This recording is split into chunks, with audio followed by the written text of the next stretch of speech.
Hello,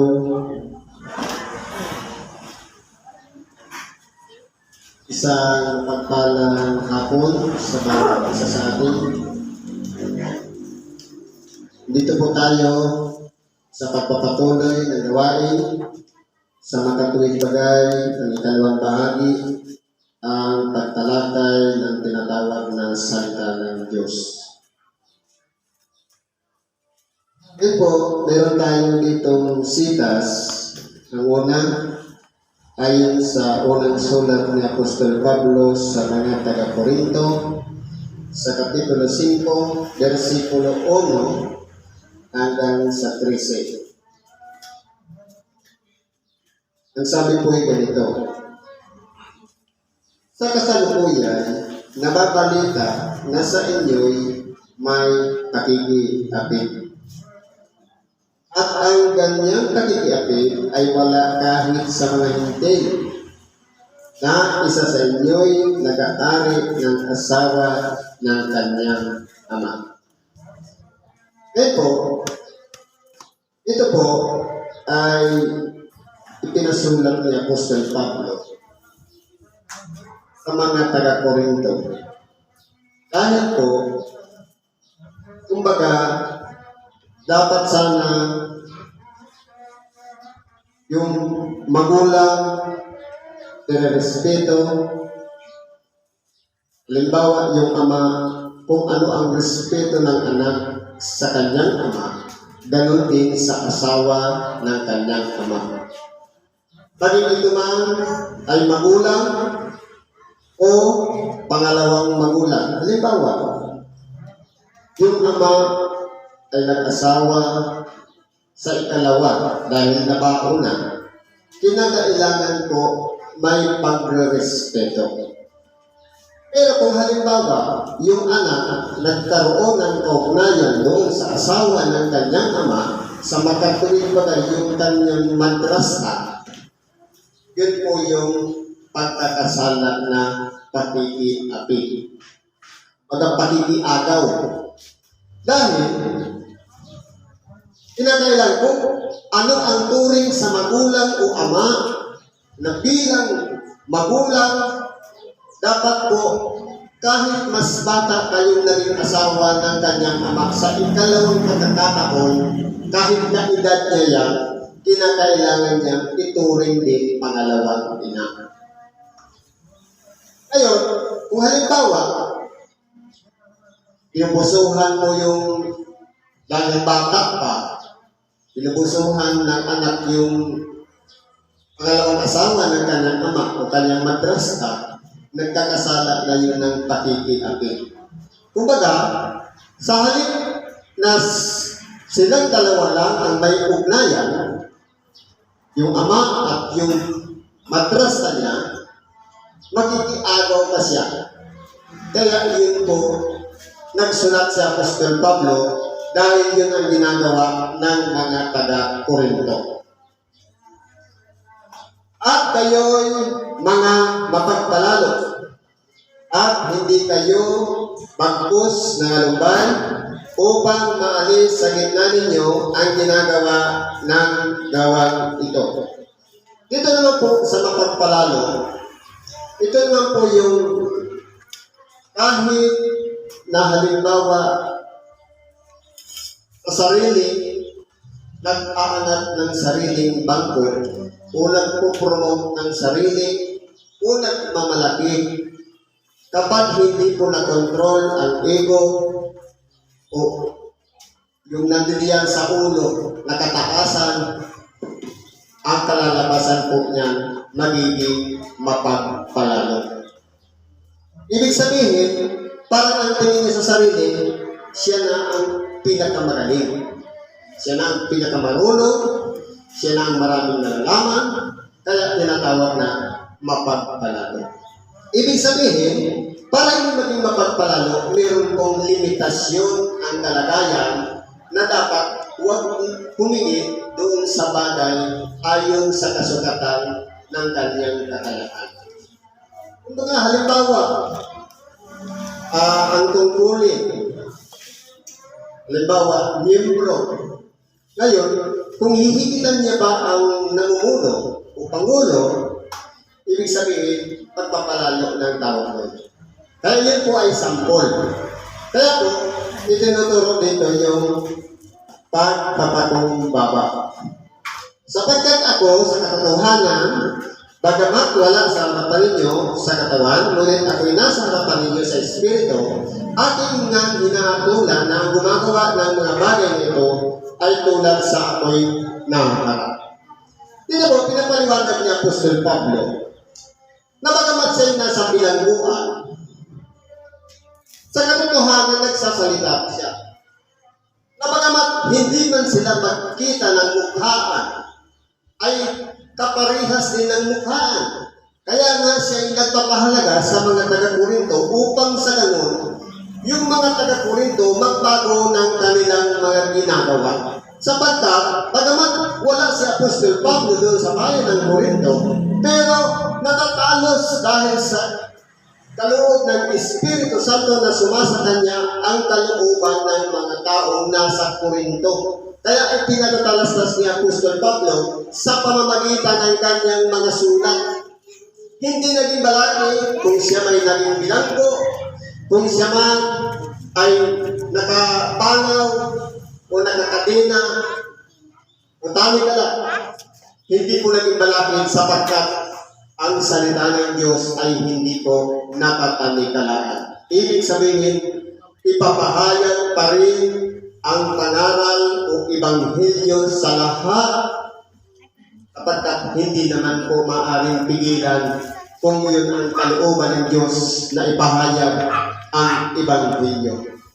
Sa pangalan ni Jesus, na ating Panginoong sa pangalan ng ating Panginoong Jesus, na kakatipon kayo at ang aking Espiritu na taglay ang kapangyarihan ng ating Panginoong Jesus. Upang ang ganyan ay ibigay kay Satanas sa ikawawasak ng kanyang laman upang ang Espiritu ay maligtas sa araw ng Panginoong Jesus. Kaya po dito, kumbaga, una dito sinasabi ni Apostol Pablo, na dalawang bagay lang, yung mapakiapi at mapagpalalo.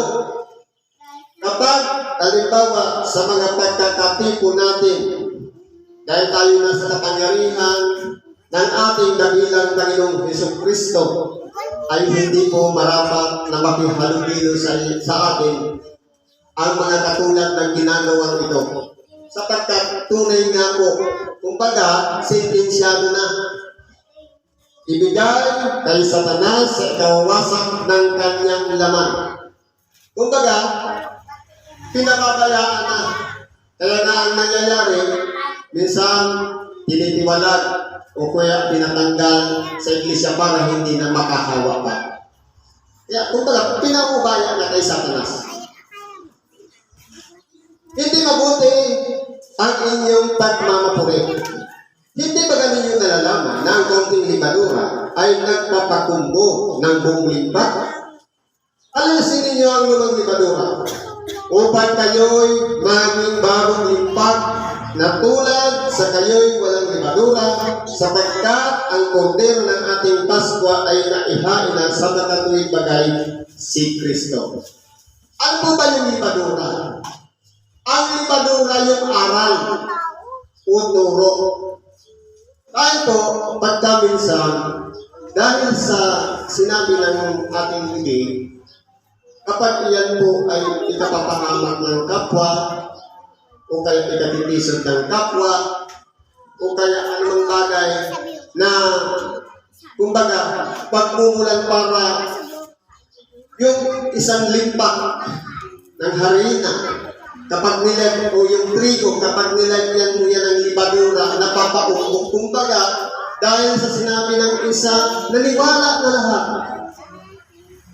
Kumbaga, nadalaman ang kabuuan ng trigo o ng harina dahil sa tinatawag na libadura. Sabi nga dito, alisin nga ninyo ang lumang libadura. Ano po ba yung lumang libadura? Ano yung lumang libadura? Hindi baga tayo noon hindi pa natin nakikilala ang katotohanan. Hindi pa natin alam ang manalangin, ang gumawa ng mga bagay na mabuti. Ngayon, kung ang nasusunod pa sa atin, dati natin ugali, yun yung mga lumang limanura. Ano yung bago? Yung naturuan na tayo. Na meron na tayong isang bagong pag-iisip na handang sumunod, na handang ipagkatiwala sa Diyos, na pangunahan tayo ng Espiritu Santo. Hindi yung sarili nating pag-iisip, hindi yung sarili nating damdamin, kundi dahil nga tayo binago na. At sabi nga, hindi na kayo ang nangabubuhay sa iyong sarili, kundi si Kristo na nabangon sa krus sa makatuwid bagay. Ang lahat ng mga binibitawan nating pananalita, lahat ng yan may kaugnayan na lahat sa pangangaral ng Ebanghelyo, sa pagtuturo ng kabutihan, at sa pakikibahagi na naway may mahikayat pa tayo na magsisi at magbalik loob sa Diyos. Yun po yung bagong libanura. Sabi nga, pang-inggan nyo, panghalina, pangtawag upang tayong lahat ay magtamo at makinabang na bagamat tayo ginamit ng kapangyarihan ng Espiritu Santo upang ipahayag lahat ng kabutihan ayon sa kalooban ng Diyos. Dapat yun ang magiging bunga natin. Yun na po yung bunga ng bagong libanura. Pero halimbawa po, nasasapawan pa rin na bagamat tayo binago na, nagsisi na, nagpaiyak-iyak na, nagbalik loob na sa Diyos, pero nasasapawan pa rin tayo ng dati natin ugali, dati natin gawin. Ibig sabihin, ginagamit pa natin yung pamamaraan ng lumang libanura. Kaya po, hindi na dapat ganon. Kundi, mabuhay tayo ayon sa kaloob ng Espiritu Santo na nasa atin. Kumbaga, hindi na yan desisyon ni Pulano, ni Pulana, kundi ano ang nasa loob yan. Sa makatuwid bagay yung Espiritu Santo na nanahan sa buhay natin. Ginagamit lang tayo para magsalita, para magpahayag, magpaliwanag. Espiritu Santo po ang nasusunod, hindi na po yung sarili nating pag-iisip. Sabi niya, gawin ang iyong kalooban. Nasa panalangin niya. Kung paano sa langit, gayon din sa lupa. Ibig sabihin, kapag tayo'y gumagawa, hindi yung gusto lang natin, kundi kung ano yung kalooban ng Diyos, kaya tayo'y nagsasalita. Alasin ninyo, kaya nga, ipanayin natin ang pista.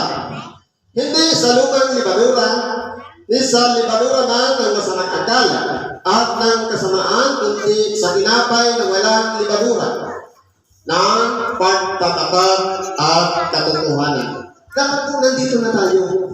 Yung bagong libanura, yung pagtatapat. At lumalakad na tayo sa katotohanan. Ngayon, kung may kahalo ng kasinungalingan, nandun pa tayo sa lumang libanura. Isinulat ko sa inyo ang aking sulat na huwag kayong nakisama sa napaki-apit. Ibig sabihin kung may halimbawa, may masumpungan tayong gano'n, na nakikipagrelasyon yung anak sa asawa ng kanyang ama, kinakailangan layuan natin yun. Sapagkat yun ay mapaki-apit. Tunay nga, hindi ibig sabihin ay ang mga mapaki-apit sa sanglibutan ito o sa mga masasakim at mga manglulupig o sa mga mananambas sa Diyos-Diyosan, sapagkat kung kayo'y kinakailangan magsialis kayo sa sanglibutan. Kaya po dito, tinuturo, aralin natin mabuti, ano ba ang mga bagay na pagkaminsan kinahuhumalingan ng tao. Halimbawa, nasanay tayo, panay Facebook, panay YouTube, pagkaminsan, nagiging kaagaw yun sa kalooban ng Diyos. Dahil sa halip sana na magsimba tayo, doon tayo nakapokus, nagiging kaagaw yun. Para hindi tayo maagaw, kinakailangan mo magsialis tayo doon sa mga gawang makasanlibutan. Dapat sinusulatan ko nga kayo na huwag kayong nakisama sa kaninang tinatawag na kapatid kung siya'y mapakiapit o masakit o o mananamba sa Diyos-Diyosan, o mapagtungayaw, o manglalasing, o manglulupig, sa gayoy, huwag man lamang kayong makisalo. Ano-ano po ito? Mga hindi dapat natin pakisamahan. Yung mga mapakiapit. Kagaya ng sinabi ko kanina, umasakin, selfish. Walang ibang iniisip, sarili lang. Walang pakialam sa iba. O mananamba sa Diyos-Diyosan. Yun bang sa halip na makahikaya tayo para makaakay, na kumbaga, nagpapasimuro pa tayo para hindi magsimba ang iba. Dapat po tayo ang tumatawag para pumasok sa simbahan. Madali lang naman dahil sa oras ng isang kapatid, nasa karamdaman, nasa pagdurusa, madali lang naman paliwanagan yan. Dato kasi sa templo, doon ka gagaling, mas madali kong hikayatin yan. O mapagtungayaw. Ibig sabihin, walang iniisip kundi kung ano yung mga diferensya ng kapwa. Kaya po, dapat po alisin natin yan sapagkat hindi po yan nararapat. Ano ka? O maglalasing na walang ibang inisip kundi panay-alak na lang sa umaga, sa gabi, wala nang laman sa kanyang tiyan, puro ng tubig o alak. Kumbaga, hindi na kumakain. O maglulupig. Walang iba yung, halimbawa, alam naman na nila na mahina yung isa, walang kakayanan, lulupigin. Kumbaga, halimbawa, kagaya ng sa inuman. Alam ko yung bagong sahod yan, lulupigin natin yan, parang gumastos siya. Parang ganun. Dapat po, hindi dapat ganun. Ang ginagawa, hindi dapat tayong makisalo. Sapagkat ano sa akin ang humatol sa nangasalbas? Hindi ba kayo nagsisihatol sa nangasaloob? Kapwa sa nangasalbas, ang Diyos ay humahatol. Alisin nga ninyo sa inyo ang masamang tao. Kaya po dito, tinuturo sa atin, sa nangasaloob, Diyos ang hahatol at ang salita ng Diyos ang hahatol sa atin sa magkatuwing bagay.